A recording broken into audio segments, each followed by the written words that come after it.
এই যুবকেরা কয়েকদিন পরে 1 জানুয়ারি আসছে 31 ডে। ওই রাতকে কেন্দ্র করে দুনিয়া একশো নারীরা তারা গান বাজনা মদ জুয়া গেজা এমনকি ওই রাত্রি হাজারো নয় অনেক নারীর যোদ্ধা প্রসূতিদা পর্যন্ত নষ্ট হয়ে যায়। একটা নারীর কাছে তার আল্লাহ দেওয়া সব থেকে দামি সম্পাদন তার সতীদা। ওই সতীদাটাকে এইরকম বিশেষ বিশেষ দিন আছে, এই দিনে নষ্ট করে দেয়।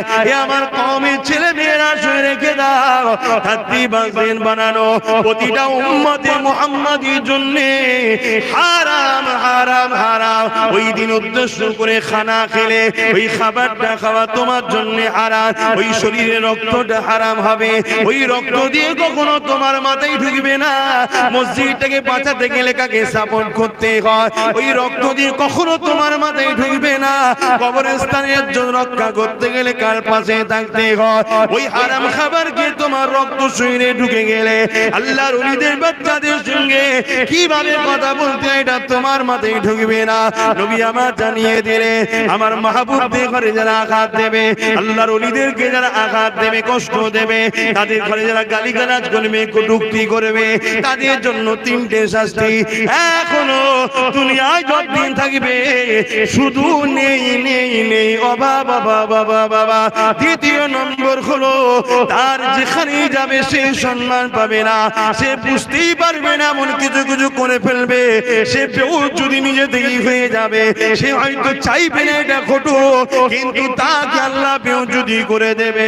3 নম্বর হলো সব থেকে জঘন্য তার মরণটা বেঈমান হালে হবে।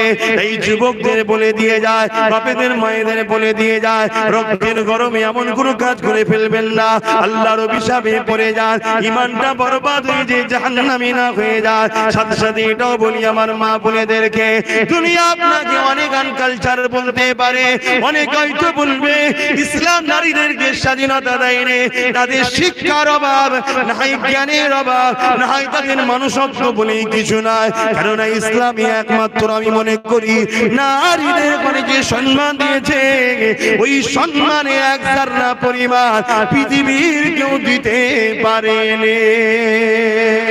এই যুবকেরা একটা কন্যা সন্তান যখন হয় পৃথিবী তখন মুখ ছিটকে লায়, সবার মনটা খারাপ হয়ে যায়। নারী হয়েছে নারী হয়েছে নারী হয়েছে।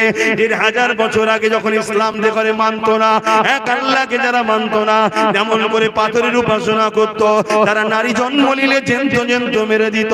কিন্তু ইসলাম যখন চলে এলো, আমার নবী যখন আসলো ইসলামের মেসেজ দিতে, তখন কি জানিয়ে দিল, কারো ঘরে যদি নারী সন্তান হয় এর মানে হলো এই বাপটাকে জান্নাত এবং শান্তির খবর দেয়।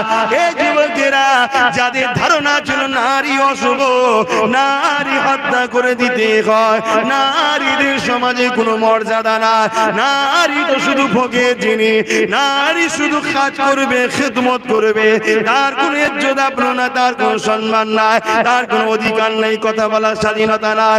কিন্তু ইসলাম জানিয়ে দিল নারী আর পুরুষ তোমরা একে অপরের সমান। পুরুষের জামা হলো নারী, নারীর জামা হলো পুরুষ।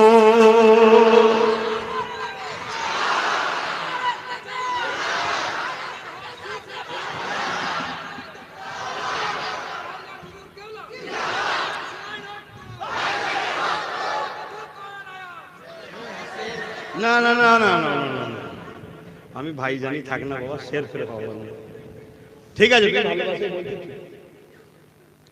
তোমার বলাটা ভুল না, ঠিক আছে, কিন্তু আমি ভাই জানি থাকি না।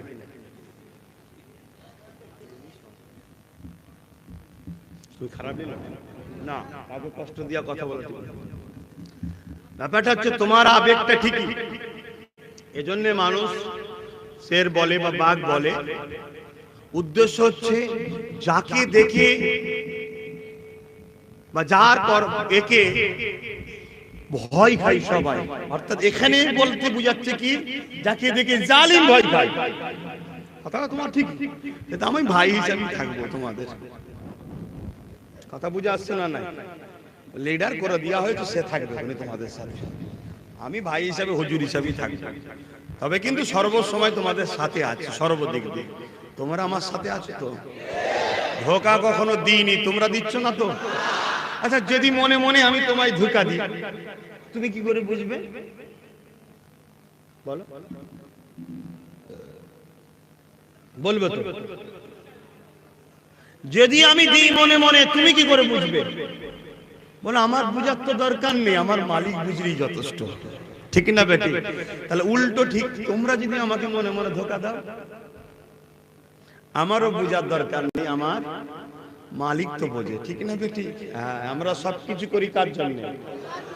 আজ এই মাহফিলে আবার বলছি, তোমাদেরকে ভালোবাসি শুধুমাত্র আল্লাহর জন্য। জোরে বলো, তোমরা আমাকে ভালোবাসো কার জন্য? তাহলে আল্লাহর জন্য যেখানে প্রেম হয়, সেখানে অর্থ এসে প্রেম কাটতে পারে, ভয় প্রেম কাটতে পারে, জেল প্রেম কাটতে পারে, ঘর বাড়ি টাকা পয়সার লোভ প্রেম কাটতে পারে। কারণ আল্লাহর জন্য যেটা হয়, পৃথিবীর কোন শক্তি সেখানে আর কাজে লাগে না। কারণ আল্লাহ সাইয়্যুন কাদির, আল্লাহ একমাত্র শক্তিমান, সর্বশক্তিমান। জোরে বলুন সুবহানাল্লাহ, আলহামদুলিল্লাহ।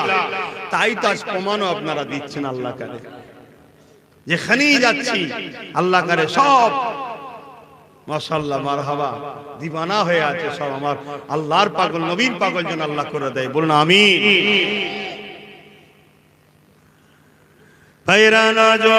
আবার আলোচনার দিকে ফিরে যায়, আমার মা বোনেদের উদ্দেশ্য করে বলতে লেগেছি, আমার নূরপুর এলাকার আম্মা জানেরা, আমার নূরপুর এলাকার বোনেরা এবং দূরে সোশ্যাল মিডিয়ায় যে সকল মা বোন শুনছেন বা পরে শুনবে, সমস্ত মা বোনেদেরকে বলে যায়, দুনিয়ার লোভ লালসায় পড়ে যেও না গো। অনেকে অনেক কিছুই বলবে, আমার স্বামী মোবাইলটা কিনে দিয়েছে, তোর স্বামী তোকে দেয়নি কেন রা? বুঝতে পারছেন না? 12টা বাজাতে এসছে, কি গো সমাজে হয় না? হয় না বলে হুজুর সব জানে, কিছু কিছু জিনিস আছে না জানতে হয়, না জানলেও অসুবিধা আছে। নাই সে ট্রিটমেন্টটা করবো কি করে? কি ডাক্তার যদি রোগ না বোঝে তো ওষুধ দেবে কি করে? সব তো সমস্যা আমাদের কাছে যে বসে নাকি গো, তাবিজ কোথায় দেয়? এরম তাবিজ তো লাই নাকি? আস্তে আস্তে জিজ্ঞেস করলে সব আস্তে আস্তে বেরিয়ে যাচ্ছে কি হচ্ছে না হচ্ছে। এই যুবকেরা, আমার আম্মা জানেরা, বোনেরা শুনে রেখে দেন, আল্লাহ জাহান্নামটা বড় কঠিন। দুনিয়ায় যে আপনাকে অনেক কিছু বলবে, সে কিন্তু আপনার সঙ্গে জাহান্নামের শাস্তি ভাগ নেবে না। সে আপনাকে কেমন করে রূপ যৌবন দেয় রে, সে আপনাকে সৃষ্টি বানায় রে। বিশেষ করে আমার আম্মাগুলোকে বলে যায়, এই সমাজে আপনার কোলে সন্তান কে দিল?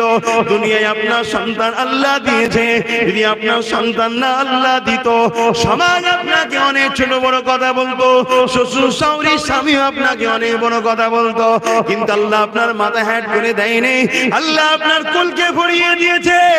আমার আম্মা, আল্লাহ দিয়া নিয়ামত দিয়ে আল্লাহকে ভুলে যাবেন না। আর আমার ওই বোনগুলোকে বলবো, যাদেরকে আল্লাহ সুস্থ পা দিয়েছে, সুস্থ হাত দিয়েছে, সুস্থ চেহারা দিয়েছে, সুস্থ চোখ দিয়েছে, আল্লাহ খুদ দেয়নি। আল্লাহ যদি প্যারালাইসিস করে দিত, দুনিয়ার কেউ তোমাকে পছন্দ করতো না। আল্লাহ যদি তোমাকে চোখে কানা করে দিত, দুনিয়ার কেউ তোমাকে পছন্দ করতো না। আজকে আল্লাহ তোমাকে সব কিছু দিয়েছে, তা দিয়া জিনিস নিয়ে তুমি আল্লাহর বিরুদ্ধে লাগাওনি।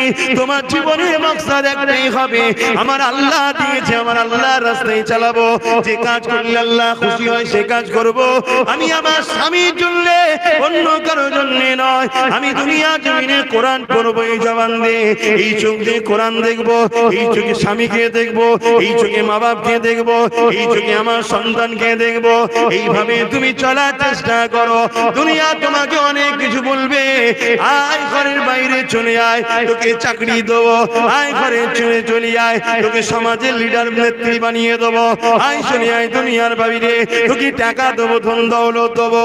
মা বোনেরা, এই 500, 1000, 2000, 10,000 নিতে গিয়ে এমন একটা দিন প্রদেশে যাবে, যেটা মায়ানমারে ঘটে গেল আপনার উপরে ঘটবে, যেটা বিভিন্ন জায়গায় ঘটছে আপনার উপরও ঘটবে। কিন্তু ঈদিন আপনাকে বাঁচাবার কেউ থাকবে না। কিন্তু আপনি যদি দুনিয়ার জমিনে আম্মা জান হযরত হাজেরা থেকে শিক্ষা নিয়ে যান, তাহলে দুনিয়ার কোনো শক্তি আপনাকে কখনো বিরোধী করতে পারবে না। আম্মা হাজেরা কে ছিলেন? আব্বা জান হযরত ইব্রাহিম আলাইহিস সালামের স্ত্রী ছিলেন। বিবাহের আগে যখন তিনি এমন করে যৌবনে পা দিলেন, যখন নতুন যৌবনে তিনি পা দিয়েছেন, এই যুবকেরা ওই দেশের এক রাজা ছিল, যে রাজা হলো জালিম রাজা ছিল, তার চরিত্র বড় খারাপ ছিল। সে সতীদা নারীগুলো ইজ্জত গুলোকে লুটে লুটে লুটে লুটে বেড়াতো, কেউ তার বিরুদ্ধে কথা বলতে পারত না। তার পাওয়ারের জোরে মানুষ যখনই কথা বলতো তাদেরকে কতল করে দিত, জেলে দিত। এই সময়তে ওই রাজার কাছে এমন সময় একজন মহিলা এসে খবর দিল, এ রাজা মশাই, তোমাকে এমন একটা মেসেজ দেবো, যে মেসেজটা শুনে তুমি অবাক হয়ে যাবে। তুমি জমিনে অনেক নারীর ইজ্জত লুটেছো, অনেক নারীর সতীতা নষ্ট করেছো, অনেক নারীর জীবনকে তুমি নষ্ট করে দিয়েছো, কিন্তু তোমাকে আজকে এমন একটা নারীর ঘোষণা দেবো, যে নারীটাকে তার বাপ ছাড়া দুনিয়ার কোন পুরুষ চেয়ে দেখেনি। পুরুষ হিসাবে একজনই দেখেছে, তাকে তার বাপ, আর কেউ দেখে। কি গো, দুনিয়ায় রম্যে আছে আজকের দিনে? কত পবিত্র নারী ছিলেন, তাই তো আল্লাহ তাকে দিচ্ছে কার সাথে? নবী ইব্রাহিম আলাইহিস সালামের সাথে। তার পেট থেকে সন্তান বেরোচ্ছে কে? নবী ইসমাইল আলাইহিস সালাম। জোরে বলুন সুবহানাল্লাহ। মা বোনেরা, এমন একটা সন্তানের আশা করো যে সন্তান তোমাকে হাত ধরে জান্নাতে নিয়ে যাবে। আর ওই আশা করতে গেলে নিজের রেহেমকে, নিজের শরীরকে পবিত্র রাখতে হবে। অনেক ত্যাগ স্বীকার করার ব্যাপার। তবে প্রেম, সবকিছু প্রেম। তুমি যদি আল্লাহকে প্রেম করে নাও, সব সম্ভব তোমার জন্য। এই কঠিন ঠান্ডায় মানুষ উঠে ভোরবেলা উজু করছে না, করে না, কিন্তু অনেকে দেখুন 10টায় উঠে মুখ দিচ্ছে। কেন? ও সেই উঠে বসে আছে, উজু করছে। প্রেম, প্রেম, অন্য কিছু নয়। ওকে ওর প্রেমের কাছে ঠান্ডা পানিটা হার মেনে গেছে। কেন? আল্লাহকে ভালোবাসে। জোরে বলুন সুবহানাল্লাহ। এই দুনিয়াতে অনেকে প্রেমে গরম আগুনে বসেছিল। হযরত খাব্বাব নাম শুনেন না? গরম আগুন তৈরি করে তাকে বসিয়ে দিয়েছিল, তথাপিও তাকে সরাতে পারেনি। তার কোমরের গোশত পুরো শেষ হয়ে গেছে। কেন? ওর প্রেমটা এত গভীর ছিল, ওর প্রেমের কাছে দুনিয়ার আগুনের পাওয়ার হার মেনেছে, তাই তাকে আল্লাহ থেকে সরাতে পারেনি। জোরে বলে সুবহানাল্লাহ। আজকে আমার এই সব ভাইগুলো আল্লাহ কারে যথেষ্ট ভালোবাসে, দাদা পীরের আওলাদকে, নবীর খানদারকে বা গোলামকে, এদের উপরে অনেক জুলুম হয়েছে, কিন্তু ওই জুলুমটা এদের প্রেমের কাছে হার মেনে যেতে আমার থেকে এখনো সরাতে পারেনি। ঠিক না বেঠিক? এই প্রেমটাকে আরো একটু বাড়াতে হবে। তোমাদেরকে নামাজের দিকে যেতে হবে, রোজার দিকে যেতে হবে, মুখে দাড়ি রাখতে হবে, মাথায় টুপি দিতে হবে, সুন্নতের লেবাস আনতে হবে, মা বাপকে ভালোবাসতে হবে। আশা করছি বাসো। আরে আস্তে আস্তে তো পরিবর্তন করো, একটা একটা করে ধরো, সব হয়ে যাবে। তাহলে কি হবে? দুনিয়াতেও আমরা যে টার্গেটে আছি একদিন কামিয়াব হব, পরকালেও আমরা আল্লাহ জান্নাতে গিয়ে আল্লাহর দিদার পাবো। জোরে বলুন সুবহানাল্লাহ। দুনিয়া ছেড়ে দিতে আল্লাহ বলেন, দুনিয়াও ধরতে হবে। কারণ আল্লাহ শিখিয়েছে, রব্বানা আতিনা ফিদ দুনিয়া, আল্লাহ আমার দুনিয়ায় ভালো দাও, ওয়া ফিল আখিরাতি হাসানা, তারপরে বলছে আখিরাতের ভালাই দাও। দুনিয়ার ভালাইয়ের মধ্যে দিয়েই তো আখিরাত পাবে। দুনিয়ার ভালাই কোনটা? সুদ খেলে? দুনিয়ার ভালাই কোথা? পরে গরিবের মাল ঝেড়ে খেলে? দুনিয়ার ভালাই কোথায়? কারো কিছু নামে ঘর বাড়ি এসেছে, সেটাকে নিজের নামে করে নিলে? দুনিয়ার ভালাই কোথা? মানুষের নামে মিথ্যা কেস দিয়ে থানায় বসে কিছু টাকা লিয়া, ওইটা কি না? হালাল ইনকাম করুন, যেটুকু আল্লাহ দিয়েছে খেয়ে নিজের স্ত্রী, বউ, বাচ্চা নিয়ে, মা বাপ নিয়ে আলহামদুলিল্লাহ আমি ভালো আছি। ওর আছে, ওর আছে, ওর আছে দেখে লাভ নেই। আমার আল্লাহ আমায় যেটা দিয়েছে এতে দিয়েছে। কি গো ছেলেরা, আমার ভাইয়েরা, পারবে তো? বলো না ইনশাআল্লাহ। চেষ্টা করলে হবে না? হায়রা যুবকের আম্মা জান হাজেরা হুজুরের কথাটা একটু বলবো। আমার আম্মা বোনেরা, আম্মা হাজেরা অনেক বড় বড় সময় দিয়ে খেয়াল করে মেন জায়গায় বলি, অনেক খোঁজ খবর নিয়ে বাধা বিঘ্ন অনেক চেষ্টা করার পরে একদিন আম্মা জান ওই বাদশার হাতে ধরা পড়ে গেল। বাদশা বন্দি করে ফেললো, করে নিয়েছে রাজার ঘরে খাস কামরায় আম্মা হাজেরাকে দিয়ে বাইরে থেকে দরজা দিয়েছে। অনেক জঙ্গল টঙ্গল অনেক চেষ্টা করেছে নিজের ইজ্জতকে বাঁচানোর। গভীর আমল করে রাজ দরবারের কাজ মিটিয়ে দিয়ে রাজা যখন ঘরে প্রবেশ করতে লেগেছে, অর্থাৎ আম্মা হাজেরা যে ঘরে বন্দি আছে ওই ঘরে প্রবেশ করতে লেগেছে। কেন? বাদশা বদমাইশ বাদশা, বাদশা চরিত্রহীন বাদশা, বাদশা জালিম বাদশা, বাদশা তার নোংরা খেয়াল মিটাবে বলে আম্মার ঘরে দিয়ে প্রবেশ করতে লেগেছে। বয়স একেবারেই হালকা, সবে যৌবনে পা দিয়েছে, ফুটফুটে কুমারী মা আমার এমন করে যখন দরবারে পা দিয়েছে, যখন ঘরের মধ্যে ঢুকতে যাবে, দরজা খানা যখন ঠেলতে যাবে, আম্মাকে এক নজর দেখেছে। আম্মাও সঙ্গে সঙ্গে আসমানি দিয়ে ডাকলে বলেছে, আল্লাহ হাজেরা কখনো নিজের খুশি মনে একটা পাকে তোমার বিরুদ্ধে আগাইনে, সর্বসময় নিজেকে ঢেকে রেখেছিল। কেন? তুমি খুশি হবে, সর্বসময় নিজেকে পর্দায় রেখেছিল। তুমি খুশি হবে, সর্বসময় বেগানা পুরুষ থেকে দূরে রেখেছিল। তুমি খুশি হবে, তার জন্য জঙ্গলও পালাতে হয়েছে, অনেক কিছু করেছি আল্লাহ, কিন্তু আজকে আমি ফেসে গেছি। এই জালিমের সঙ্গে লড়াই করে আমি মেয়ে ছেলে পারবো না, তাই আপনার সাহায্য করি। এই অসহায় সময় আপনি আমার জন্য যথেষ্ট, আমি তো আপনার জন্যই করেছিলাম। আজ আমার পবিত্রতাকে আপনি রক্ষা করবেন। বলাও শেষ হয়ে যায়। আম্মা দেখতে পেলেন আমার আল্লাহ সাইয়ুল কাদির, তিনি কি না পারে ওই রাজার ঘর, মার্বেল মখমল লাগানো দামি ঘর, রাজার ঘর, ওই পাকা জমিনের উপরেতেই আমার আল্লাহ রাজাকে এক হাঁটু পরিমাণ পুঁতে দিল। আরো জোরে বলো, আহা! এই স্বপ্ন দেখো আমার আম্মা বোনেরা, কি শান, কি মর্যাদা, কত বড় রাজা। হাত জড়ো করছে কার কাছে?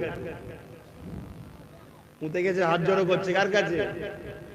আম্মা জান হাজেরা হুজুরের কাছে। তুমি আমায় মাফ করো, আমি ভুল হয়ে গেছি। আল্লাহ ওয়ালাদের মন নরম হয়। আল্লাহ যখন বান্দা তোমার বুঝতে পেরেছে আমি মাফ করে দিলাম, তুমি মাফ করে দাও, অটোমেটিক আবার উঠে গেল। কিন্তু আল্লাহর ক্ষমতা আছে না নাই? এই যে জায়গাটায় আমরা বসে আছি, সব সমেত আল্লাহর জমিন একটু ঢুকাতে পারে না? পারে না। আমাকে সময় দেবো, আপনাকে বাদ দেবে কেন? একসাথেই থাকবো, ওখানে যে জলসা শুরু করতে হবে। আল্লাহর কথা বলবো রে বাবা। আমি একদিন ভাবছিলাম বসে বসে, আমার জিন্দগিটা খারাপ নয়, বেশ ভালোই জিন্দগি।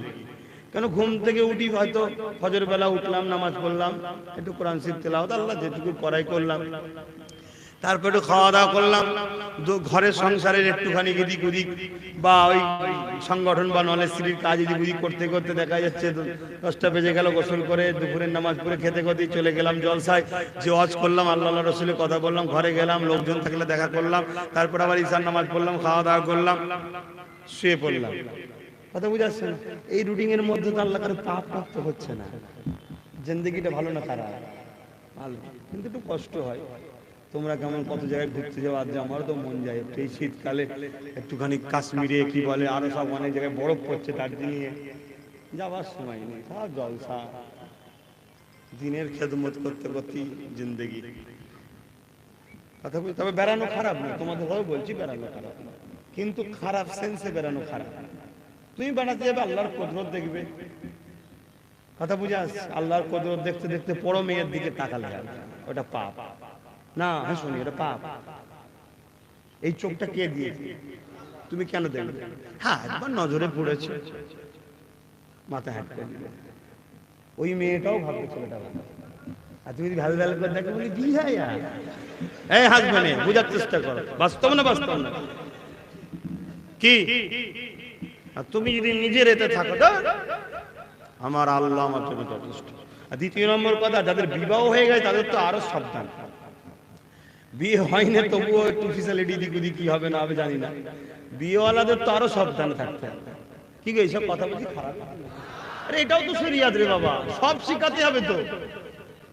নামাজ রোজা হজ যাকাত শিখতে দিলাম, হরদম মাঠের জমিনে পানি দিলেন আর আলগুলো কাটা রয়েছে ওটা বন্ধ করতে শিখাইনি, সব পানি বেরিয়ে গেছে, বেকার হয়ে যাবে। এটাও তো শিখাতে হবে না। মনে হচ্ছে খারাপ লাগছে, তাহলে আমি একটু বয়স হয়ে যাক তারপর বলবো। কেন আপনারা ভালোবাসেন আমাকে, আর যে ভালোবাসা দিয়েছেন অবশ্যই আল্লাহ দিয়েছে, আপনারা মাধ্যম। এখন এই ভালোবাসা যদি হট করে কেড়ে নেন কষ্ট লাগবে না? তবে কাঁড়ার মালিককে আল্লাহকে ধরি, আপনাদের ধরি না তো, আমি ঠিক জায়গা ধরি। আল্লাহ ওইগুলোকে জুড়ে রাখো আমার সাথে। ও তুমি যতই চেষ্টা করো ভাইজান থেকে পালাবো, ঠিক মনে হবে একটু যাই না কেন, সেন্টার আমি বলি কি, যার ইশারায় গাছের পাতা লড়ে, যার ইশারায় সূর্য ওঠে চাঁদ ডোবে, চাঁদ ওঠে সূর্য ডোবে, যার ইশারাতে তোমাকে আমাকেও চলতে হয়। তিনাকে বলি যে আল্লাহ এগুলোকে জুড়ে রাখো, কারণ এইগুলোকে নিয়েই তো আগামী দিন পাওয়ার তৈরি হবে। তোমার কোরআনের উপরে, তোমার মসজিদের উপরে, দ্বীন ইসলামের উপরে যারা আঘাত দেয় তাদেরকে আল্লাহ প্রতিরোধ করার জন্যই তো চেষ্টা করছি। কি তারপরে আমার ঘরের মেয়েরা পেটের জ্বালায় বাইরে খারাপ রাস্তায় চলে যাচ্ছে, যাতে করে পেটের জ্বালার সমাধানের ব্যবস্থা করা যায়, এইগুলোকে নিয়েই তো হবে। কি আল্লাহ চাইলে সব হবে ইনশাআল্লাহ, ঠিক না বেঠিক গো? গাছ লাগিয়েছো, প্রথমবারে একটা ফল হয়েছে, গাছ কেটে বাদ দেবে নাকি? দাঁড়াও, আস্তে আস্তে বেশি ফল দেবে বলে অপেক্ষা করো, তাই তো নাকি? আল্লাহ করে সব হবে, বলো ইনশাআল্লাহ। বাপেরা ভাইরা, আমি যে কথা বলছিলাম আপনারা বুঝতে পারছেন? তাহলে বেড়াতে যাবো খারাপ না, অসির ফিল আর জমিনে ঘুরো, আল্লাহ দেখো। তুমি যাবে সাগরের ধারে, বিশাল বিশাল তুফান, তোমার মনের মধ্যে এই বিশাল পানিটাকে কি লড়াচ্ছে, কার ইশারায় হচ্ছে, তুমি এটা ভাবো। তুমি ওখানে গিয়ে অন্য কিছু করছো, তাহলে ওটা তো খারাপ হবে। কি হ্যাঁ নাবো, কিন্তু হাঁটুর ওপরে কাপড় তুলে নয়, হাঁটু ঢেকে নাবো। যাও নেবে তুমি পানিতে একটু হুড়ুহুড়ি করো, কিন্তু যতটা চেষ্টা করবে যেখানে পুরুষের সংখ্যা বা পুরুষ আছে সেখানে থাকো। কারণ আজ দুনিয়ায় একদল মহিলা আছে যাদেরকে দেখলেও উজু যায় না। কথা বললেন, মাফ করেন, ফতোয়া দিচ্ছি না, এরকম একটা ঘটনা হয়তো বড় পয়সা হুজুর জীবনীতে আছে, তাই তো নাকি? জানেন তো, জানেন তো নাকি? হুজুর অজ করেছিলেন, বাবা বেগানা মেয়ের মুখ দেখলে উজু চলে যায়, অজ করে। তার পরের দিনই একটা মেয়ে হুজুর রেখেছে হাজির, তারপরে হুজুর তার সাথে কথা বললো, ও দূর থেকে দেখছে, নামাজের সময় হলো, হুজুর উজু করলো না, নামাজ পড়লো না, ব্যাস এসে ধরেছে। বাপরে বাপ, তাহলে ডেঞ্জারাস। এখন শুধু নয়, তখনও ডেঞ্জারাস ছিল। কি তবে এখন আর এক কাঠি বাড়া এসে ধরেছে, তখন তো তবু সামনে এসে ধরতো, এখন তো সামনে সামনে অতটা ধরে নেই। এসে ধরেছে, হুজুর আপনি কালকে ওয়াজ করলেন বেগানা মেয়ের মুখ দেখলে উজু চলে যায়, আপনি আমাকে দেখলেন, তারপরে উজু করলেন না। হুজুর মুচকে এসে বললেন, যা ঘরে যে বলে একটা শুয়ে শুতে চাইছে। ও ঘরে যে ঢুকেছে, সব দরজা জানলা দিচ্ছে, খড়াং খড়াং আওয়াজ হচ্ছে আর হচ্ছে, ও তো মাথায় থাকে। কই গো কে আছে বাড়িতে, এটা শুয়ে শুতে চাইছে, দেখছে এটা ছিদ্র দিয়ে একটা কাগজে কাপড় জড়ানো, তাতে সুই সুতো লাগানো আছে, বার করে দিচ্ছে। ও অত মেহেন্দি করে নিয়েছে, ওর মাথায় তো একটা কথা ঢুকছে, হুজুর কাছে সাইজ করে ফেলবো, ধরে ফেলেছি হুজুরের ফতোয়া। কি যে যার খেয়ালে আছে, হুজুরের ভুল কি করে পাওয়া যায়? যেমন আমার ওয়াজে যদি কিছু একটা খুঁত পেয়ে যায়, বাপ রে বাপ, একদল লোক যেন মনে হয় কি নিয়ামত পেয়ে গেল, হই হই হই করে ফেলে। তারপরেও দেখলো দিনের শেষে কি, তারপরে কেউ গুরুত্বই দেয়নি। কি সেই আল্লাহ করে আমার ভালোবাসার মানুষের সঙ্গে আল্লাহ আমাকে ঠিক জুড়ে রেখেছে। তাই আল্লাহ শুকরিয়া আদায় করে আমি বলি আলহামদুলিল্লাহ। আর আপনারা যদি আমার সঙ্গে জুড়ে থেকে খুশি হন, তাহলে আপনারাও চিৎকার দিয়ে বলুন আলহামদুলিল্লাহ, মাশাআল্লাহ। আল্লাহ যেন একসাথে জান্নাতটা দেয়, বলুন আমিন। কেন যতজন এক জায়গায় বসেছি, আমরা সবাই যদি জান্নাত হয়ে কত খুশি হব না? ওই যে সব দাঁড়িয়ে আছে আর আছে, গেঞ্জি পরে প্যান্ট পরে, হ্যাঁ লেবাসে ভুল আছে, কিন্তু ভেতরটা যদি ভালো থাকে, আল্লাহ ঠিক সময় লেবাস খুলে পায়জামা পাঞ্জাবি মাথায় টুপি দাঁড়ি হজ করি একদম ফিট চাকাচাক করে দেবে ইনশাআল্লাহ, ঠিক না বেটি? কি তবে নিজেকে একটা চেষ্টা করতে হবে যে জলসা মাহফিলে যাবো একটু সেজে গুজে যায়। আর ব্যাপারটা কি জানেন, আবার আমি হয়তো কাজ, অনেক লোক কি হয় মাইকের আওয়াজ হয়তো রাস্তায় শুনতে পেয়েছি, ভাই জেনাই করারে হয়তো কোথায় যাচ্ছিল, টাকা দিতে হয়তো টাকা দেয় যাচ্ছিল, টাকা পরে হবে বসে পড়েছে, এইরকম হালে অনেকে থাকে কি, ওই জন্য বেশি কিছু বলি না, তবে চেষ্টা করবে এলাকার ছেলেরা আস্তে আস্তে মাহফিলে পরিবর্তন হওয়া। আল্লাহ সব হিফাজত করুক। একসাথে যদি সবাই দেখা হয় তখন মনটা খুশি হবে, আর আমি গেলে তোমরা খুশি হবে না? হবে না? তোমরা বলো হয়তো আমাদের ভাইজান এসে গেছে, আমাদের বাবাজি এসে গেছে, আর আমি যদি বাদ পড়ে যাই তোমাদের দিলটাই কষ্ট হবে যে হারে সেই মানুষটা কত অজ করতো আর করতো বুঝাতো, যার কথা শুনে আমরা পরিবর্তন হলাম, সে কোন কারণে ধরা পড়ে গেল। মনে আঘাত লাগবে না? লাগবে না? আমার জন্য দোয়া করো যেন আল্লাহ আমাকে এমন কোন রাস্তায় না চলি, এমন কোন কাজ না করে ফেলি যার জন্য আল্লাহ রহমত থেকে বঞ্চিত না হয়ে যায়। আল্লাহ যেন আমাদেরকে জান্নাতি করেন, বলুন আমিন। এবং অনেক আম্মা আছে, বোন আছে আমাকে ভালোবাসে, তাদেরকে আমি চিনি না, কেন দেখাশোনা শরিয়াতে নিষেধ আছে, কথা বুঝাচ্ছে না, কিন্তু কিয়ামতের দিন আল্লাহ পরিচয় করে দেবে, এই আব্বাস এ তোকে ছেলের মতো ভালোবাসতো, একে তো ভাইয়ের মতো ভালোবাসতো, একসাথে সব জান্নাতে বসাবে। জোরে বলুন সুবহানাল্লাহ, বলুন আল্লাহুম্মা আমিন। আমি গল্প বলছি না, ওয়াজ করছি, এই কোরআন হাদিসের কথাই বলছি, বিশ্বাস হচ্ছে তো নাকি? কি নিয়ামত আল্লাহকে দিয়েছে। আল্লাহ অনেক ভালোবাসে আমাদের ঘরে। আমার ভাইরা, এই বলবো মসজিদগুলোকে একটু আবাদ করুন, কারবার ব্যবসা বাণিজ্য করতে হবে। যদি খুব ব্যস্ত থাকেন ওই কারবারের জায়গাতেই নামাজ পড়ে নিন, নামাজের সময় নামাজটা পড়ে নিয়ে আবার কাজ শুরু করুন।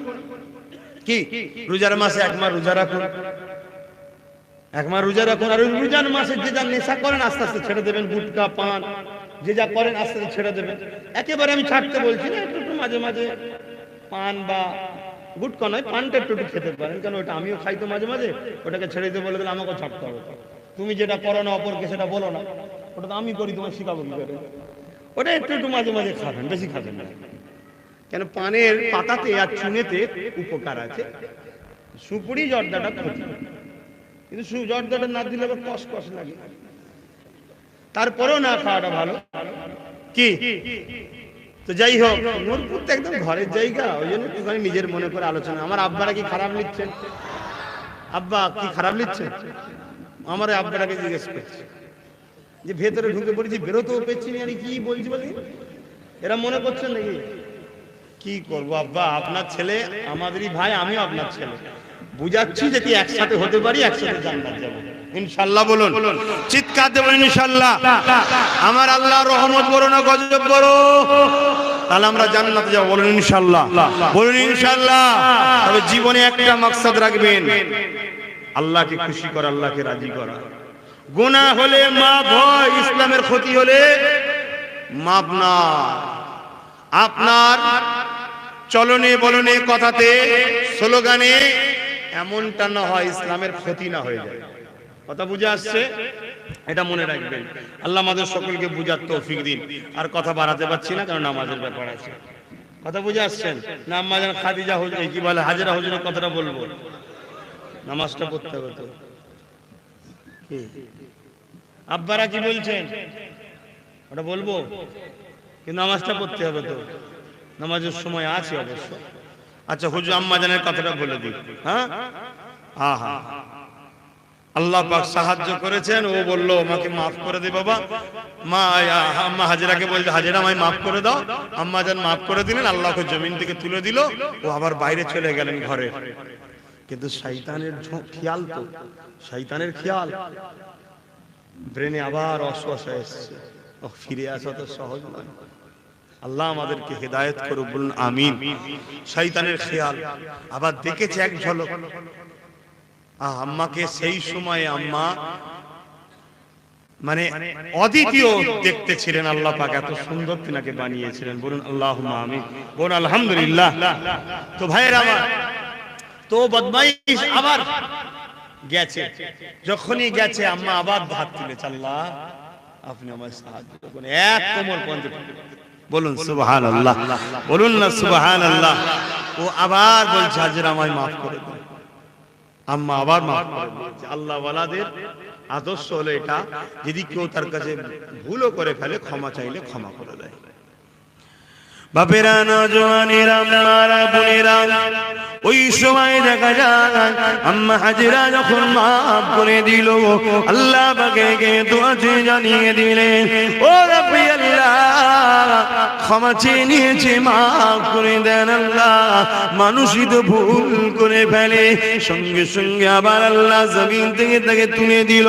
হতভাগা বদমাইশ নিজের নফসকে দমন করতে পারে না, আবার প্রবেশ করেছে ঘরে। ওই সময় মা বারা তুলে জাল্লা, আমাকে আপনি বাঁচান, আপনি ছাড়া কেউ নেই। এবারে আমার আল্লাহ এক বড় পরিমাণ এই জালিম বাচ্চাকে জমিনে পুঁতে দিয়েছে। ও যুবকেরা, নওজওয়ানেরা, আম্মারা, বোনেরা, নিজেকে পবিত্র রাখেন, নিজেকে আল্লাহর উপরে সুপেদা, নিজেকে কোরআনের মধ্যে রাখেন, নিজেকে নামাজের মধ্যে রাখেন। যদি আপনার স্বামী দুর্বল কমজোর হয়, মারে রোজা রেখে রোজা রেখে রোজা রেখে কাটান।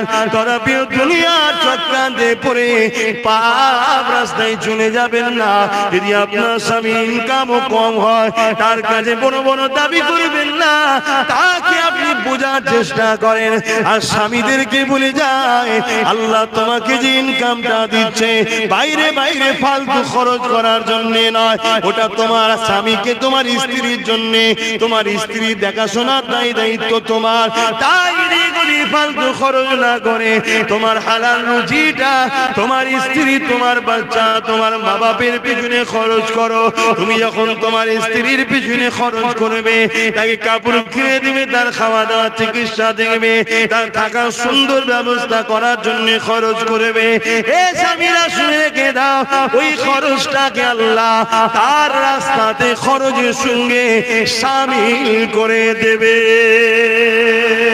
এ যুবকেরা, তরুণেরা, বাবেরা, এ নবী পাকের প্রেমিকেরা, আম্মাজান হাজেরা, এই সময় তখন তুই বাচ্চা জালিম আম্মাজান হাজেরাকে বলতে লেগেছে, হাজেরা রে, আমি বড় ভুল করে ফেলেছি। আম্মা বলতে লেগেছে, জালিম রে, তুই বড় কথাকে অমান্য করিস, তোর জবানের দাম নেই, আর তোর জন্য আল্লাহকে বলবো না, তুই বড় বদমাইশ। ওই সময় এই জালিম কি বলেছে, ও হাজেরা, এবার থেকে আমি যা বাচ্চা তোমাকে মা বলে ডেকে নিলাম। মাফে একবার ছেলেকে মাফ করে দাও। ছেলে কখনো মায়ের সঙ্গে তো খারাপ নজরে তাকাতে পারে না। হাজেরা রে, আমাকে ছেলে বলে বেরিয়ে তোমাকে আমি মা বলে সম্বোধন দিয়ে দিলাম, মায়ের মর্যাদা দিয়ে দিলাম। এই সময় আম্মা হাত তুলতে লাগলেন, ও আমার আল্লাহ, একে তওবা করার ক্ষমতা দেন, একে মাফ করে দেন, একে ভালো হবার তৌফিক দেন। আম্মা দোয়াকে কবুল করে নিয়ে ওই বাচ্চাকে জমিন থেকে শুধু আল্লাহ তুললো তা নয়, দুনিয়ার সমস্ত বুরাই খারাপ থেকে আল্লাহ তাকে পবিত্র বানিয়ে দিল।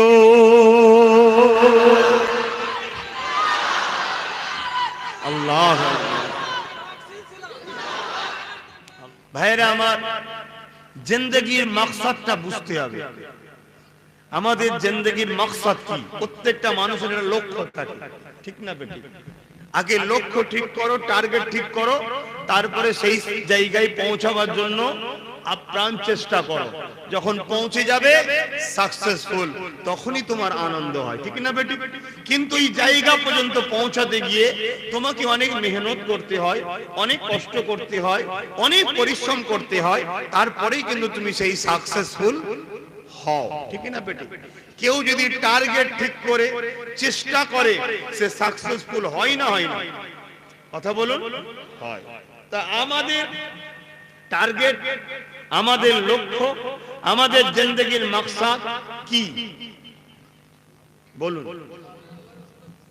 আল্লাহ আল্লাহ রাসূলকে খুশি করা, এর বিনিময়ে জান্নাতে গিয়ে আল্লাহর দিদার পাওয়া। জোরে বলুন সুবহানাল্লাহ, আরো জোরে বলুন। তাহলে এইটা হলো প্রত্যেকটা ইমানদারের মূল টার্গেট হওয়া দরকার। শুধু ইমানদার নয়, তামাম পৃথিবীর মানুষ জাতির এই টার্গেট হওয়া দরকার। কে টার্গেট করছে না করছে পরের কথা।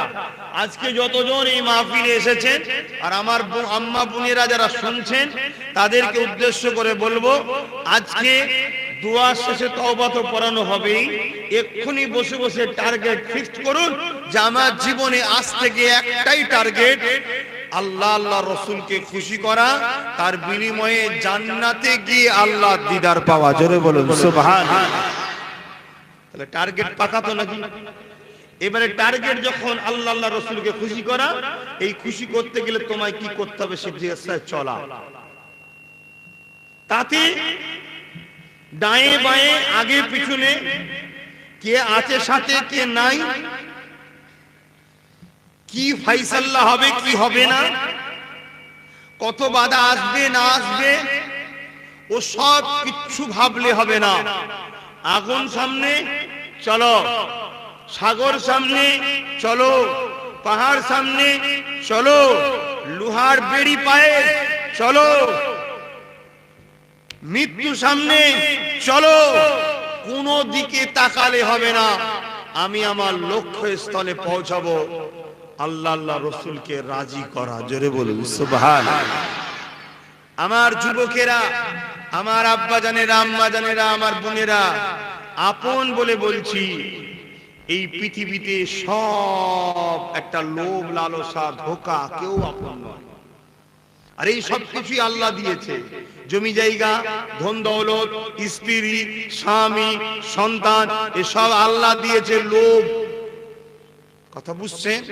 এইগুলোকে মধ্যে থেকে আল্লাহকে রাসূলকে রাজি করার নাম হলো ঈমানদার। জোরে বলুন সুবহানাল্লাহ। তাই আমরা তাহলে কি করব? এই টার্গেটের যে সংজ্ঞা, সেই সংজ্ঞায় আমাদেরকে চললে সাকসেসফুল হওয়া খুব সহজ। আল্লাহ পাক কোরআন পাকের মধ্যে বলছেন, হে বিশ্ব জগতের মানুষ শোনো, লিল্লাহি মা ফিস সামাওয়াতি ওয়া মা ফিল আরদ, জমিন আসমানের একমাত্র মালিক কে? জোরে আরো শাহাদাত আগুন তুলে বলুন কে? জোরে বলুন কে? নারী দিবে। সেই আল্লাহ বলছেন, বিরক্ত, সেই আল্লাহ বলছেন তোমাদেরকে আমি বানিয়েছি ইল্লা লিয়াবুদুন, একটাই মাত্র উদ্দেশ্য, ফিক্সড করো, আমার দাসত্ব করা। জোরে বলুন সুবহানাল্লাহ। আল্লাহ তোমার দাসত্ব কি? আল্লাহ বলছে শোন, লিল্লাহ মা তাকুমুর রাসূল ফাখুযুহু ওয়া মা নাহাকুম আনহু ফান্তাহু। রাসূল যা আদেশ করেছে মেনে নে, নবী যা নিষেধ করেছে ছেড়ে দে। আমরা যদি আল্লাহ আল্লাহ রাসূলকে খুশি করতে চাই, আল্লাহর দাসত্ব করতে চাই, তাহলে আমাদের জিন্দেগীর মাকসাদ হবে নবী যা আদেশ করেছে মানবো, যা নিষেধ করেছে ছাড়বো। তাই তো নাকি গো? নবীর আদেশ মানতে গিয়ে যদি আমার জীবন লাগে, নবীর আদেশ মানতে গিয়ে আমি যদি ভিখারি হই, নবীর আদেশ মানতে গিয়ে বাপ মা ঘর থেকে বার করে দেয়, নবীর আদেশ মানতে গিয়ে স্ত্রী সাথ ছেড়ে দেয়, নবীর আদেশ মানতে গিয়ে স্বামী সাথ ছেড়ে দেয়, তারপরেও আমি পিছপা হব না। কারণ এই দুনিয়া আমার আসল জায়গা নয়, আমার আসল জায়গা হলো আল্লাহর জান্নাত। জোরে বলুন সুবহানাল্লাহ। আমার জন্য কেউ একদিন জাহান্নামে যেতে রাজি আছে? কেউ রাজি নাই। अब তোরা রাজি থাকেন, আমি ভাই তোদের জন্য নাই। কেন? আমি জানি জাহান্নামটা কি কঠিন। আবেগে তো বললে হবে না। হযরতে ফারুক আজম কে? তিনি যার সম্বন্ধে রাসূল বলছে আমার পরে যদি কেউ নবী হতো, ওমর হতো, নবীর দরজা বন্ধ হবে না। তিনি বলছে আল্লাহ পৃথিবীতে যদি একটা লোকই জান্নাতে যায়, ওটা যেন আমি হই। খোদা তোমার জাহান্নামে আমি যেতে রাজি না। কত কঠিন তিনারা জানে, আমরা তো জানি না। যতটুকু আল্লাহ আমায় জানিয়েছে সেই জ্ঞান থেকে বুঝেছি, 1000 বছর এই পৃথিবীতে জুলুম সহ্য করা অনেক আরাম, একদিনের জাহান্নামে থাকা, 1 ঘন্টার জাহান্নামে থাকা অনেক বেশি কঠিন। আল্লাহ আমার বাপ ভাই মা বোন সমস্ত নবীর গোলামগুলোকে যার অন্তরে সরষে দানা পরিমাণ ঈমান আছে, তার জন্যই দোয়া করি তাদের সাথে আমাকেও যেন আল্লাহ জান্নাতি করে। বলুন আমিন। তাহলে আমাদের আলোচনার বিষয়টা বুঝতে পারলেন? আমাদের লক্ষ্য জীবনের হবে কি? রাসূলের আদেশকে মেনে নেওয়া, নবীর নিষেধকে ছেড়ে দেওয়া। আল্লাহ পাক তাই কোরআন পাকের মধ্যে বললেন, কুল, হাবিব আপনি বলুন, ইন কুনতুম তুহিব্বুনাল্লাহ, যারা বলে আল্লাহকে ভালোবাসি, তারা যদি সত্যি ভালোবাসে, ফাত্তাবিউনি, আগে যেন আপনাকে ইত্তেবা করে। তাই তো নাকি গো? আপনারা আমাকে ভালোবাসেন, আমাকে বেশি ভালোবাসেন না আল্লাহকে? আমি বসতে বললাম, বসে গেলেন, আমি যতক্ষণ থাকবো আপনারা থাকবেন, ঠিক না বেটি? এই তো ভালোবাসা। সেই আমাকে পেলেন কার মাধ্যমে? রাসূলের মাধ্যমে। সৃষ্টি করেছে আমায় কে? আল্লাহ। সেই আল্লাহ থেকে আমাদের কাছে কেউ আপন আছে? আমরা পেয়েছি চোখ, কান, নাক, সমস্ত কিছু পেয়েছি কার থেকে? আল্লাহ থেকে। সেই আল্লাহকে ভালোবাসা দরকার আছে না না? তিনাকে যারা ভালোবাসে, শর্ত কি? ফাত্তাবিউনি, আগে যেন নবীর ইত্তেবা করে।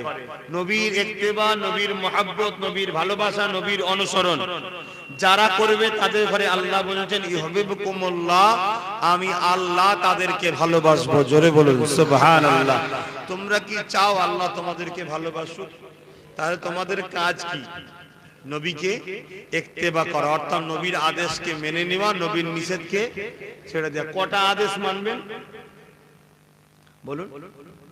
কটা আদেশ মানবেন বলবেন তো? দুটো মানলে চলবে? চারটে? যা আদেশ করেছে যা যা সব মানতে হবে। ছাড়বেন কটা? যা ছাড়তে বলেছে, তাই তো নাকি? কিন্তু আমরা কি করছি? আসুন, আলোচনার মাহফিল তো এই জন্যে করা হয় যাতে করে আমরা বারবার শুনে পরিবর্তন হয়ে যাই। বলুন আলহামদুলিল্লাহ। আল্লাহ চাইলে আমরা তো আস্তে আস্তে অনেকটাই পরিবর্তন হচ্ছি। আল্লাহ যেন আরো করে, বলুন আমি। এই নওজওয়ানেরা, আল্লাহ নবী যা আদেশ করেছে, নবী আমার যা নিষেধ করেছে, নিষেধকে ছেড়ে দেওয়া যেমন আমাদের দায়িত্ব, নবীর আদেশকে মেনে নেওয়াটা তেমন আমাদের দায়িত্ব। কোন নেতা কি আদেশ করলো ওটা আগে নয়, কোন পীর সাহেব কি আদেশ করলো ওটা আগে নয়, কোন ইমাম কি আদেশ করলো ওটা আগে নয়, কোন লিডার কি আদেশ করলো ওটা আগে নয়, কোন মন্ত্রী কি আদেশ করলো ওটা আগে নয়, বাপ মা কি আদেশ করলো ওটা আগে নয়। এক যুবকেরা, আমি আব্বাস সিদ্দিকও কি আদেশ করলাম ওটা আগে নয়। আমার আদেশটা যদি নবীর আদেশের পক্ষে হয় তবেই মেনে নিতে হবে। আমার কথাটা যদি নবীর পক্ষে হয় তবেই মেনে নিতে হবে। আমার মুখ থেকে কথাটা কিন্তু আদেশটা যদি রাসূলের হয় তবেই মেনে নিতে হবে। পীর সাহেবের কথাটা যদি রাসূলের কথাই হয় তবেই মেনে নিতে হবে। ইমামের কথাটা যদি রাসূলের কথা হয় তবেই মেনে নিতে হবে। লিডারের কথাটা যদি নবীর কথা হয় তবেই মেনে নিতে হবে। যদি লিডারের কথাটা, বাপ মায়ের কথাটা, পীরের কথাটা নবীর কথার বেখিলাফ হয়ে যায়, সে যত বড়ই নেতা, পীর সাহেব হোক না কেন, লিডার হোক না কেন, তার কথা ইসলামে মানা হারাম, চলবে না। বুঝতে পারছেন তো? আমরা তাহলে অঙ্কটাকে এইভাবে করবো এবার থেকে। আব্বাস সিদ্দিকীর কথাকেও মিলাতে হবে। আব্বাস সিদ্দিকী যেটা বলছেন নবীর বিরুদ্ধে নয় তো, তাহলে চলবে না। আমি আমার কথা বলছি বাবা, কেন সব করা যাবে বাবা, আব্বাস সিদ্দিকীর জন্য জাহান্নামও যাওয়া যাবে না। জাহান্নাম খুব কঠিন, তাই শুনছেন? কারণ আব্বাস সিদ্দিকীর আগেও কিন্তু আমার আল্লাহ আল্লাহ রাসূল, ঠিক না বেটি? একদম সাফ কথা বলে দিচ্ছি ভাই। আমি ওই কি বলে নিজের জালে ভরে নেবো আর বন্ধ করে রেখে দেবো, শুধু হ্যাঁ হুজুর করবি, তোকে গেলে করে খাবো, ও ধান্দা মানে। ক্লিয়ার কথা বলে দিচ্ছি। মা বাপের কথা রাসূলের পক্ষে হলে মানতে হবে, এটা রাসূলের হুকুম। জোরে বলুন সুবহানাল্লাহ। মুখটা মা বাপের কথাটা তো রাসূলের। ঠিক তেমনি পীর ওলিদের কথা যদি রাসূলের পক্ষে হয় মানতেই হবে, মুখটা পীর সাহেবের কথাটা তো রাসূলের।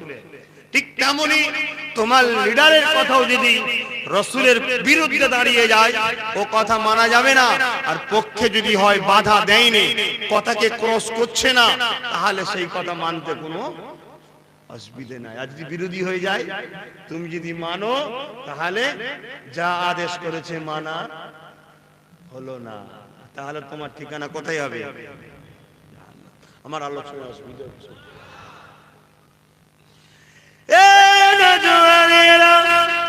দুধে ময়দানে জড়িয়ে আল্লাহ নবীকে ভুলে যেও না গো, নবী পাকের আদেশের বিরোধী করো না গো, নবী পাকের নিষেধ গুলোকে তোমার জীবনে ধরে নিও না গো, কেননা এই দুনিয়া দুদিনের মেহমান তুমি আমি গো, আমার রাসূলের দেয়া আপন কেউ নাই।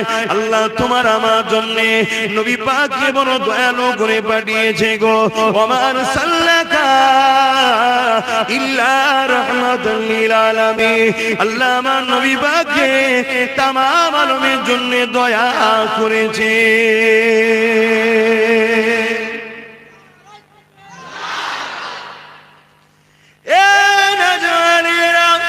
আল্লাহ নবীর মধ্যে এত আপন কি আছে দেখো তো দেখি, আল্লাহ নবীর মধ্যে এত আপন কেউ নেই গো। নবী আমার সারাটা জীবন তোমাকে আমাকে জাহান্নাম দিয়ে বাঁচাবার চেষ্টা করেছে, কেননা নবী আমার নিজে সচোখে জাহান্নামকে দেখে এসেছে, জাহান্নামটা কত কঠিন, এই জন্য বলে দিয়ে যায় পরিবর্তন হবার চেষ্টা করো। বিশেষ করে আজকের দিনে আমি আমার নূরপুর গ্রামের আম্মা বোনেদের জন্য একটু ওয়াজ করব, কেননা দুনিয়া তোমাদেরকে আজকে জাহান্নামের দিকে টেনে নিয়ে যেতে চায়। মারে যখনই দুনিয়া তোমাকে কোনো কাজে ডাকবে তোমাকে একবার ভাবতে হবে এই কাজে গেলে আমার রাসূলের আদেশ আছে না নিষেধ আছে, আল্লাহ নারাজ হবে না বেজার হবে, আল্লাহ খুশি হবে না নারাজ হবে, এটা আমাদেরকে মানতে হবে। যদি না ফলো করো মা, নবী পাকের হাদিসটা শুনে নাও। আল্লাহ নবী মিরাজের রজনীতে যখন জাহান্নাম দেখেছিল, নবী আমার জানিয়ে দিলে জাহান্নামের মধ্যে নারীদের সংখ্যা বেশি ছিল। আল্লাহ নবী তাই বলে দিয়েছে, নারীরা তোমরা পর্দা করো পর্দা করো, কেননা দুনিয়া জমিনে জাহান্নামে যাওয়ার পিছনে নারীদের সংখ্যা বেশি হওয়ার পিছনে প্রথম নম্বর কারণ হলো বেপর্দা হওয়ার জন্য ওই নারীগুলো জাহান্নামে হয়ে যাবে। এ যুবকেরা, আমাদের প্রকাশ্য দুশমন হলো ইবলিস। ওই ইবলিস সর্বসময় চায় আদম আলাইহিস সালামের সন্তানেরা জাহান্নামী হোক, কেন আদম নবীর জন্যই তো ইবলিসকে জান্নাতে বেরিয়ে যেতে হয়েছিল, আদমকে সিজদা না করার জন্য আল্লাহ থেকে বার করে দিয়েছিল গো। এই জন্য ইবলিস টার্গেট করেছে আদম সন্তানগুলোকে জাহান্নামে ঢুকাবো। এ আমার আম্মারা, ইবলিস ডাইরেক্ট আসবে না, ইবলিস বিভিন্ন লোকের মাথায় বুদ্ধি দিয়ে বিভিন্ন পরিকল্পনার নামে, বিভিন্ন প্রকল্পের নামে, বিভিন্ন সংস্থার নামে, বিভিন্ন এনজিওর নামে টাকা দিয়ে ধন দৌলত দিয়ে চাকরি দিয়ে তোমাকে আমাকে বেপর্দা বানাতে লেগেছে। মা বোনেরা, জাহান্নামটা বড় কঠিন হবে, তাই তওবা করে ফিরে আসো, নিজের ইজ্জত আবরুকে ঢেকে পর্দা করে আমার আল্লাহ যাতে রাজি ওই রাস্তায় চলতে থাকো।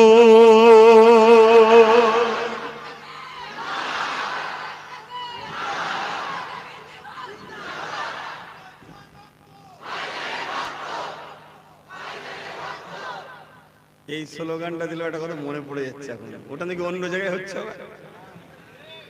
অনেক কিছু হবে।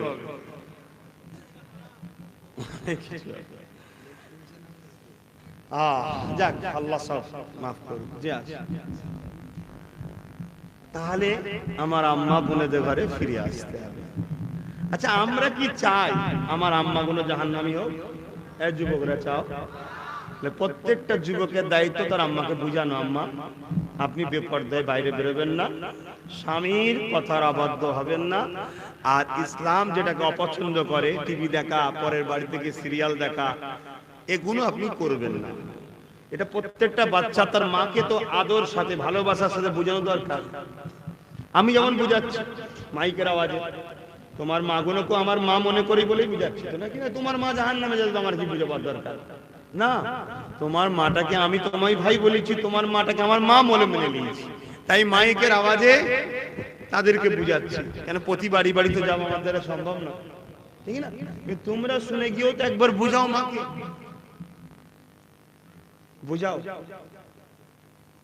কি গো যুবকরা, বুঝাও। প্রতিটা স্বামী কি চান আপনার স্ত্রীগুলো জাহান্নামে যাক? তো স্বামীগুলো স্ত্রীদের বুঝান।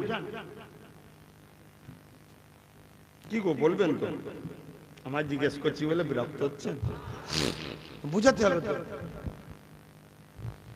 প্রতিটা ভাই কি চান আপনার বোনগুলো জাহান্নামী হোক? তাহলে ভাইগুলো কি বোনগুলোকে বুঝান। চেষ্টা করুন আজকে শুনে শুনে গিয়ে আপনি আপনার ঘরে গিয়ে ওয়াজ করতে থাকুন।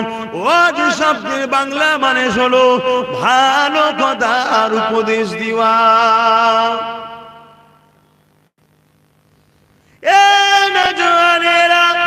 তুমি যদি তোমার আব্বাকে বুঝাতে পারো, তুমি যদি তোমার আম্মাকে বুঝাতে পারো, তুমি যদি তোমার স্ত্রীকে বুঝাতে পারো, তুমি যদি তোমার স্বামীকে বোনকে বুঝাতে পারো, তোমার বুঝানোতে যদি তোমার আম্মা, তোমার স্ত্রী, তোমার বোন আল্লাহ আল্লাহ নবী রাস্তা ধরে নাই, এই বুঝানোর দরুন তারা যতদিন নেক কাজ করবে তার সওয়াবটা আল্লাহ তোমাকেও দেবে। এই প্রতিটা যুবককে বলবো ঘরে গিয়ে ওয়াজ শুরু করে দাও গো। এখানে যাওয়া শিখাচ্ছি ওখানে গিয়ে করো। আম্মাকে বলো আম্মা এই মুখমণ্ডল ছাড়া, হাতের গাঁটের বাইরে অংশ ছাড়া, পায়ের গাঁটের বাইরে অংশ ছাড়া বাকি জায়গাটা হিলে ডালা কাপড় ছাড়া, স্বামী ছাড়া অন্য কারো সামনে প্রকাশ করা যাবে না। মা টিভি দেখা যাবে না, মা মোবাইলে গান শোনা যাবে না, মা পরচর্চা করা যাবে না, মা পরনিন্দা করা যাবে না। মা আজকে দুনিয়ায় বন্ধনের নামে যে লোন দিচ্ছে, ডাল ভাত খাবো মা, মা গো দুদিনে দুনিয়ায় পানি দিয়ে নুন দিয়ে খাবো। তোমার বাচ্চা তোমাকে বলবে না যে তুমি সমিতিতে যাও। মা তুমি যদি যাও তোমার বাচ্চা তোমার হাতে ওই খানা খাবে না। আর তুমি যদি তোমার বাচ্চাকে ভালোবাসো, মা তোমার কাছে অনুরোধ করি তুমি আল্লাহর জান্নাতে চাও, এটা আমি আশা রাখি। এই তোমার পায়ে ধরি গো মা, এই সামান্য দুদিনের মায়া জালে জড়িয়ে আর তুমি ভুল রাস্তায় যেও না। যা করেছো ফিরে আসো। তুমি আল্লাহকে রুকু দাও, সিজদা দাও, কোরআন তুমি তেলাওয়াত করো, তাসবিহ পড়ো, বাকি সময় সংসারে রান্না বান্না করো। আব্বার কথাগুলো শোনো। এই যুবকেরা মনে রেখে দিও, তোমার মা তোমার কথা শুনবে কি আমি জানি না, তোমার এই আখিরাতকে মাকে জান্নাত বানাবার চেষ্টা করাতে আমার আল্লাহ তোমাকে জান্নাতি করে দেবে।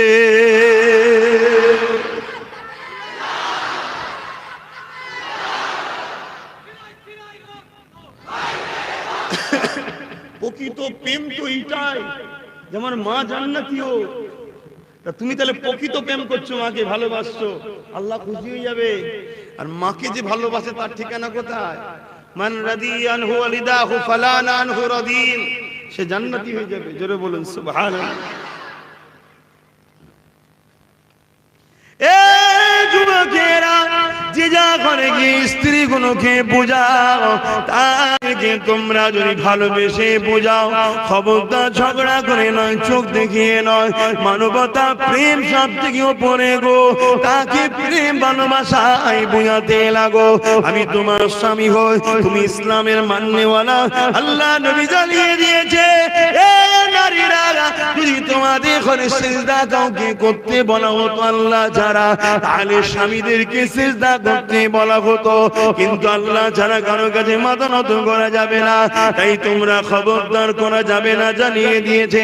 স্বামীদের যখন এতই গুরুত্ব দিয়েছে, স্বামীগুলো তোমার স্ত্রীকে বোঝাও। আর তুমি কেন তুমি বেপরদা হবে? কেন পরের বাড়ি তুমি যাবে? কেন তুমি সিরিয়াল দেখতে যাবে? কেন মোবাইলে তুমি গান শুনতে যাবে? কেন তুমি নামাজ কাজা করবে? কেন তুমি বন্ধন লোন নিতে যাবে? কেন তুমি সমিতিতে যাবে? কেন তুমি দুনিয়ার পরনার পুরুষের কাছে গিয়ে দুনিয়া তুমি কথাবার্তা বলবে? তোমার জন্য তো আমি রয়েছি। তুমি যা বলছো বলো, নিজের রক্তকে পানি করে তোমার স্বপ্নকে আমি পূরণ করব, তোমাকে আমি খুশিতে রাখবো, রানী বানিয়ে রাখবো। এ দুনিয়ার পুরুষেরা, তুমি তোমার স্ত্রীকে এইভাবে না বুঝাও, মনে রেখে দিও তোমার স্ত্রী ভুল রাস্তায় চলার জন্য তোমার স্ত্রী তো ফেঁসে যাবেই যাবে। কিন্তু কিয়ামতের দিনে তোমার স্ত্রীকে যখন জাহান্নামে দেওয়া হবে, তোমার স্ত্রী তখন বলতে লাগবে, ওগো আমার আল্লাহ, আমার আমাকে তো তুমি জাহান্নামে দিচ্ছ, সাথে সাথে আমার স্বামীটাকে তুমি কেন দেবে না? কেন সে যদি আমায় দুনিয়ায় বাধা দিত, সে যদি আমায় দুনিয়ায় রুখতো, সে যদি আমায় দুনিয়ায় বুঝাতো, তাহলে তো আজ আমি জাহান্নামী হতাম না। সে তো আমাকে বলেনি, উপরন্তু আমাকে পার করে দিয়েছিল, যা দোকানে গিয়ে বস, যা কারবার করে নিয়ে আয়, যা বাজারে যা, যা শপিং মল করে নিয়ে আয়, যা এমন করে সমিতিতে যা, যা লোন নিয়ে আয়, যা বিভিন্ন প্রকল্প থেকে টাকা নিয়ে আয়। তাই আমার স্বামী আমাকে বলেছিল, তাই আমি বেরিয়েছিলাম। আমার আল্লাহ ফেরেশতাকে বলবে, যাও ওর স্বামীকে ওর সাথে জাহান্নামে দিয়ে দাও। আর তুমি যদি বুঝাতে পারো, তোমার স্ত্রী যদি নেকবাক্ত হয়ে যায়, কিয়ামতের দিনে তোমার চরণে যদি ছোটখাটো কোনো ভুলও হয়ে যায়, ওই স্ত্রী তখন আল্লাহকে বলবে, আল্লাহ আমি যে আজকে জান্নাতি দেখছেন, এটা আমার স্বামীর ওসিলা। স্বামী আমাকে বুঝিয়েছিল, স্বামী আমাকে মমতা ভালোবাসা দিয়ে আদর দিয়ে সে আমাকে পরিবর্তন করতে চেয়েছিল। ওগো আমার আল্লাহ, আজ তাকে কেন তুমি ধরে নিয়েছো? আমার সাথে তাকে তুমি জান্নাতি বানিয়ে দাও।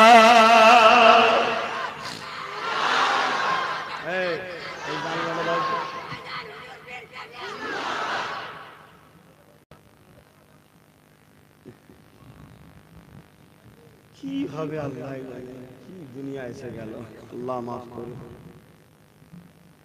রাসূল বলেছে আখেরি জামানায় যে লোকালয় ছেড়ে দিয়ে জঙ্গলে চলে যাবে, পাহাড়ে চলে যাবে, সেই বাঁচবে, সেই পরিস্থিতি। কি গো যুবকেরা, আমার ভাইয়েরা যাদের বিবাহ হয়ে গেছে, এগুলো বুঝাবে। আর যারা নতুন এখন বিবাহ করবেন, রূপ দেখুনি, তার বাপের কত টাকা আছে দেখুনি, সে কত সুন্দর রান্না করতে পারে সব দেখুনি। একটা জিনিস দেখো, সে আল্লাহ রসুলকে ভালোবাসে। যদি আল্লাহ রসুলকে ভালোবাসে, তুমি তাকে ঘরে রেখে বাইরে যাবে, কোনো টেনশন নেই। তোমার চোখের আড়ালে সে কখনো তোমার সাথে ধোঁকা দেবে না, কেন তার অন্তরে আল্লাহর ভয় আছে, নবীর প্রেম আছে। আর তুমি সব দেখছো, এটা দেখছুনি, তোমার চোখের আড়ালে কি হচ্ছে আল্লাহই ভালো জানে। মাফ করবে ভুল কথা হলে, কিন্তু এখন তো সব ডবল সিম চলছে মোবাইলে, তাই তো নাকি? আমি আর কিছু বলতে পারছি না। কথাটা শুনতে খারাপ লাগলো, বাস্তব। কারণ আল্লাহ রসুল বলেছে আখেরি জামানার একটা আলামত, ঘরে ঘরে জেনা ব্যভিচারী পরকীয়া শুরু হয়ে যাবে। আমার আব্বারা যারা নামাজি মুসল্লি আব্বা হজ করেছে, আপনি খোঁজলেন আপনার মেয়ের সম্বন্ধে, এটা আপনার ডিউটি। আমাকে মাফ করবেন, বাঁচাবার জন্য বলছি না, বাধ্য বলুন। আব্বারা কি বলছেন, ভুল বলছি নাকি? আপনি জানেন না আপনার চোখের আড়ালে আপনার মেয়ে কত বড় পাপ করে বসে আছে, কি কি ঘটনা ঘটিয়ে বসে আছে, আপনি জানেন না। আপনি যদি বলেন আল্লাহ আমি জানিনি, জানিনি কথা নেই, তুমি হচ্ছে অভিভাবক। কেন? কাদের সঙ্গে মিশছে, কোথায় যাচ্ছে, হাতে অত বড় মোবাইল কেন? হয়তো এই কথা শুনে আমার হালকা বয়সের বোনগুলো খেপে যেতে পারে আমার উপরে, যে ভাই এবার আমাদের সব বোনগুলো কেড়ে লেগে বলছে। আল্লাহর কসম বলছি বোন, ঠান্ডা মাথায় চিন্তা করবি, তোকে আমি জান্নাত নিয়ে যাওয়ার জন্য চেষ্টা করছি। আর না হয় আমি বলতাম আর একটা করে মোবাইল দিয়ে বেশি করে সব দেখুক, আর পিদি কুদি সব ফোনে চাট করুক, আর হই হই করে জাহান্নামে ঢুকে যাবে। বলেন যদি খারাপ লাগে বাদ দেন। কেন? একটা মা হলো সমাজের 100-র মধ্যে 80% সমাজ পরিবর্তন করতে পারে একটা নারী। জোরে বলে সুবহানাল্লাহ। পৃথিবীর বুকে একটা ওলি সন্তানের জন্ম দিতে পারে, পৃথিবীর বুকে একটা সভ্য, নম্র, ভদ্র, আদর্শ, ইনসাফ, ইনসানিয়াত, মানবতা প্রেমিক একটা সন্তানের জন্ম দিতে পারে, যে সন্তান আগামী দিন লক্ষ লক্ষ অসহায়ের চোখের পানি মুছতে পারে। ওটা একটা মাই পারে। জোরে বলো সুবহানাল্লাহ। তাকে আল্লাহ পাওয়ার দিয়েছে। কিন্তু দুঃখের বিষয়, আজ পৃথিবী যারা ইসলামের সবথেকে বড় দুশমন, তারা দেখে নিয়েছে যে মুসলিম নারীগুলোকে জামুলক করে ওদেরকে বেপর্দা করতে হবে, ওদেরকে জেনার মধ্যে জড়াতে হবে। জেনা অনেক ধরনের হয়, চোখের জেনা হয় না হয় না, কানের জেনা হয় না হয় না, হাতের জেনা হয় না হয় না, মুখের জেনা হয় না হয় না। তা আজ বলুন কোন বাড়িতে আমাদের পরিবারের মেয়েরা বউয়েরা বা বোনেরা এই সকল পাপের সঙ্গে জড়িয়ে নাই? এটা হলো বিদেশি পলিসি, ইসলামের দুশমনদের পলিসি। হ্যাঁ, মোবাইলের প্রয়োজন আছে, কিন্তু এই মোবাইলকে তুমি তোমার মতো যখন প্রয়োজন সেটাকে ইউজ করো, ওটাকে অন্যদিকে নিয়ে যাচ্ছ কেন? আমার আজ মনে হচ্ছে খারাপ লাগছে আপনাদের। ঘটনা বলবো, ঘটনা বুঝার চেষ্টা করে। আজ অনেক স্বামী আছে, তার স্ত্রী চুলোর ধারে গেলে একটু রং কালো হয়ে গেলে বকে, তুমি অত জানো যাও, আজানটা হয়ে যায়, কটা পর্যন্ত হবে?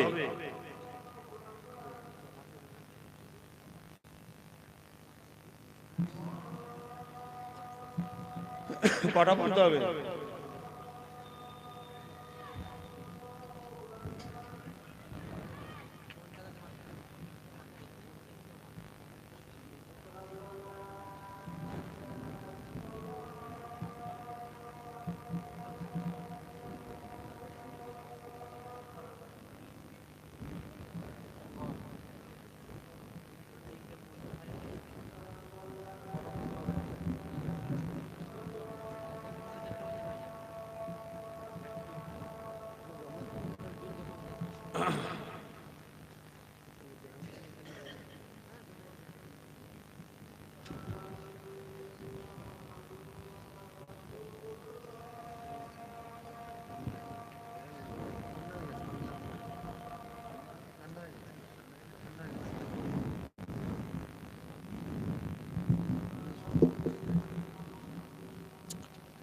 সাল্লাল্লাহু আলাইহি ওয়াসাল্লাম।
কথা বলে রাখতে হবে।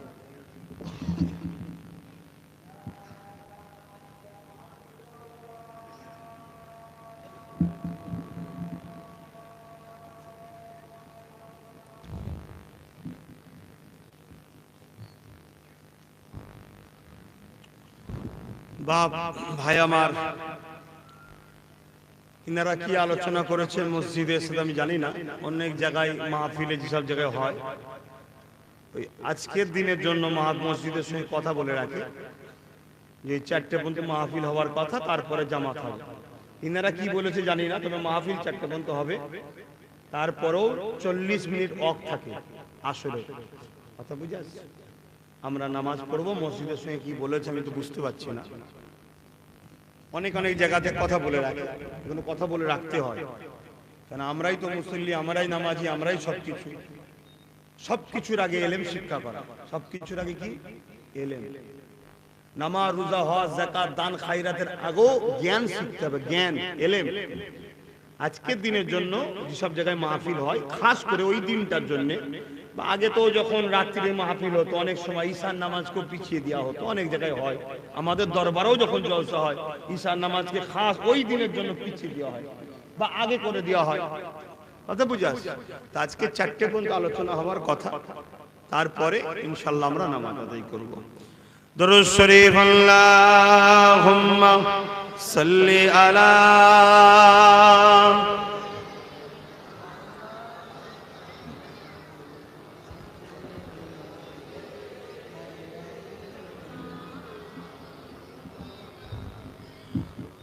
آنے والوں یہ تو بتاؤ شہر مدینہ کیسا ہے، آنے والوں یہ تو بتاؤ شہر مدینہ کیسا ہے، سر ان کے قدموں میں رکھ کر جھک کر جینا کیسا ہے، آنے والوں یہ تو بتاؤ شہر مدینہ کیسا ہے، گنبد خجرہ کے سائے میں بیٹھ کے تم تو آئے ہو، گنبد خجرہ کے سائے میں بیٹھ کے تم تو آئے ہو،